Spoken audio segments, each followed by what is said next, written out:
मैं सत्यनारायण सिंह अपने YouTube channel SN Singh classes में आप सभी का हार्दिक स्वागत एवं अभिनंदन करता हूं। साथियों, हिंदी व्याकरण में वर्तनी श्रृंखला के अंतर्गत आज हम श और सा के अंतर के विषय में समझेंगे। इन्हें अक्सर हम सलजम वाला श, षटकोण वाला श और सरौता वाला सा कह देते हैं। आज हम इनके उच्चारण स्थान के विषय में जानेंगे। साथ ही हम जानेंगे वर्तनी लिखते समय इनमें जो अशुद्धियाँ होती हैं उनको कैसे दूर कर पाएंगे। तो आइए हम शुरू करते हैं।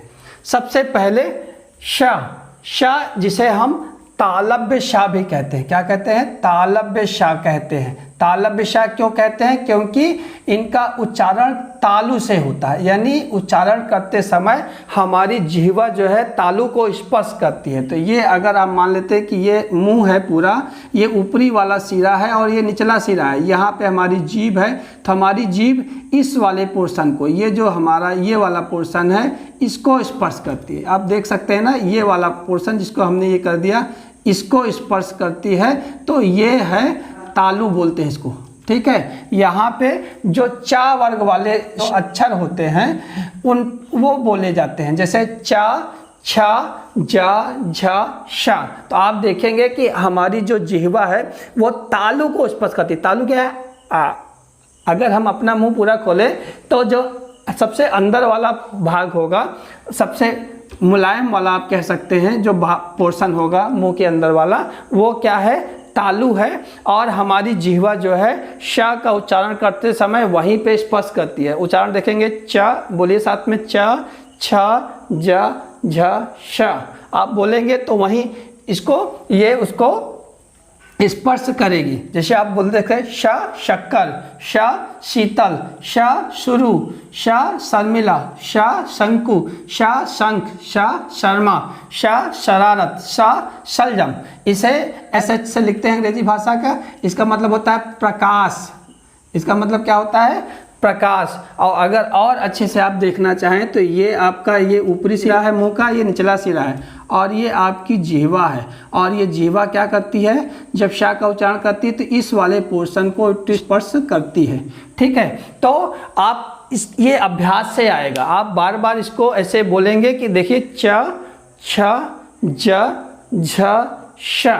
तो आपको तालु को स्पर्श करती दिखेगी और सारे शब्द उसी तरह से। आप शक्कर बोल देंगे गलत हो जाएगा, शक्कर बोलेंगे। आप शीतल बोल देंगे गलत हो जाएगा, शीतल बोलेंगे। शुरू बोलेंगे गलत हो जाएगा, शुरू बोलेंगे। शर्मिला बोलेंगे गलत हो जाएगा, शर्मिला। ठीक है। तो आप यहाँ से अभ्यास करेंगे तो आप सही तरीके से उसका उच्चारण कर पाएंगे। आइए देखते हैं हम श, यानी षटकोण वाला सा जिसे आप कहते हैं, इसे मूर्धन्य श भी कहते हैं। क्या कहते हैं? मूर्धन्य श भी कहते हैं। क्यों? इसका उच्चारण मूर्धा से होता है। कहाँ से होता है? मूर्धा से। अब मूर्धा है कहाँ? कि अगर ये तालु है, सबसे अंतिम वाला सिरा, पीछे वाला सिरा, अंदर वाला, तो ये अगर मान लीजिए ये दांत है, तो दांत के बाद ये जो थोड़ा सा कठोर भाग होता है ये होता है मूर्धा।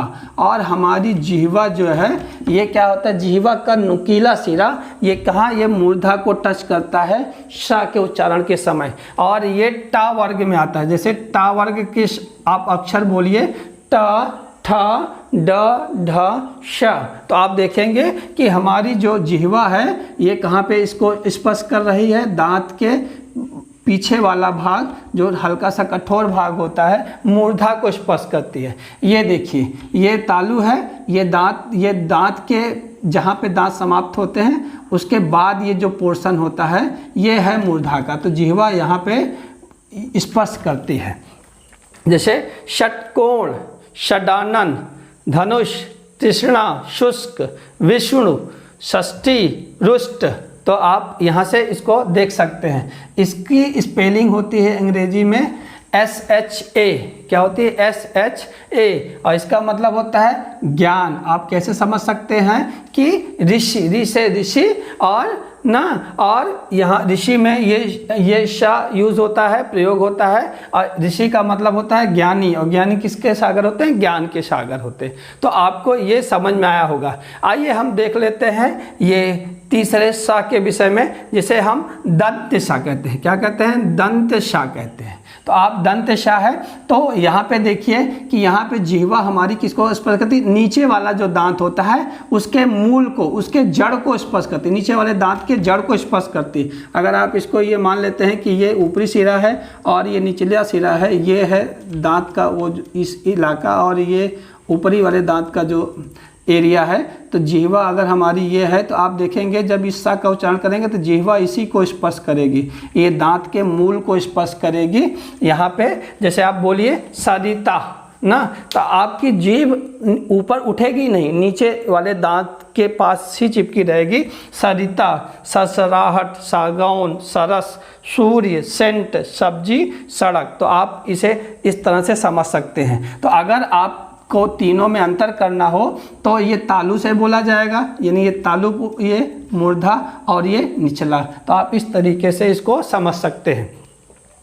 दंत शा ये दांत से स्पर्श करती है जीवा स्पर्श में, और ये ता वर्ग से संबंधित है। किससे? ता वर्ग में, ता, था, दा, ध ना, ठीक है, श। इसी तरह से इसकी जो स्पेलिंग होती है एस होती है, और इसका मतलब होता है साथ। क्या होता है? साथ। ये आप समझ गए होंगे। एक और चीज़ समझ लीजिए इन तीनों में, ये जो तत्सम शब्द होते हैं उसमें इसका प्रयोग होता है। किसके? सा का ना, तत्सम शब्द। तत्सम शब्द क्या है? वे शब्द जो संस्कृत भाषा से सीधे हिंदी में चले आए हैं उन्हें हम तत्सम शब्द कहते हैं। और ये श, ये संस्कृत के शब्दों में इनका प्रयोग होता है, यानी संस्कृत भाषा के शब्दों में ये आप देखते हैं ना, षटकोण, आप देखते हैं धनुष, आप देखते हैं षडानन, आप देखते हैं विष्णु, आप देखते हैं ऋषि, इन सब में जो है संस्कृत भाषा के शब्दों में इसका प्रयोग होता है। और इसका प्रयोग होता है तद्भव शब्दों में। तद्भव शब्द क्या है? वे शब्द जो संस्कृत से परिवर्तित होकर के हिंदी में आए हैं उन्हें हम तद्भव शब्द कहेंगे। तो ये श, श और सा में अंतर था। मुझे लगता है आपको समझ में आ गया होगा। आप अभ्यास करेंगे तो आपको ये चीज़ें आसानी से समझ में आ जाएंगी। आइए हम कुछ और एक दो बातें करते हैं कि जब हम लिखते हैं वर्तनी और ये सा यानी श और सा, इसमें दोनों एक साथ आए हमेशा, उसमें ये वाला श सबसे पहले आएगा। अगर किसी शब्द में लिखते समय में वो दोनों सा एक साथ हो, मतलब तालव्य शा और दंत शा एक साथ हो, तो पहले तालव्य शा लिखा जाएगा, बाद में दंत शा लिखा जाएगा। जैसे आप देख लीजिए शासन ना, ये तालव्य शा पहले, दंत शा बाद में। शासक, तालव्य शा पहले, दंत शा बाद में। प्रशंसा, तालव्य शा पहले, दंत शा बाद में। निशंस, तालव्य शा पहले, दंत शा बाद में। ठीक है, तो जब भी तालव्य शा और दंत शा एक साथ आएंगे तो तालव्य शा पहले लिखा जाएगा। एक दूसरा पॉइंट भी देखिए, जब भी तालव्य शा और मूर्धन्य शा एक साथ आएंगे तो तालव्य शा पहले लिखा जाएगा। यानी आप देखिए शोषण में तालव्य शा पहले है, मूर्धन्य शा बाद में। शीर्षक में भी तालव्य शा पहले, मूर्धन्य शा बाद में। शेष में, ठीक है, विशेष में भी, ठीक है। इस तरह से आप कह सकते हैं कि जो श्रृंखला है वर्णमाला क्रम में वर्णों की, वो शा, ख, शा और सा है। ठीक है, तो यानी कहने का मतलब है कि वैज्ञानिक है, जो है हमारी वर्णमाला वैज्ञानिक है, तो उसमें जो शब्द वर्णमाला क्रम में पहले आएगा, अगर शब्दों का साथ होगा तो वर्णमाला क्रम में पहले आने वाला शब्द पहले लिखा जाता है। ठीक है, आपको ये बात समझ में आ गई होगी।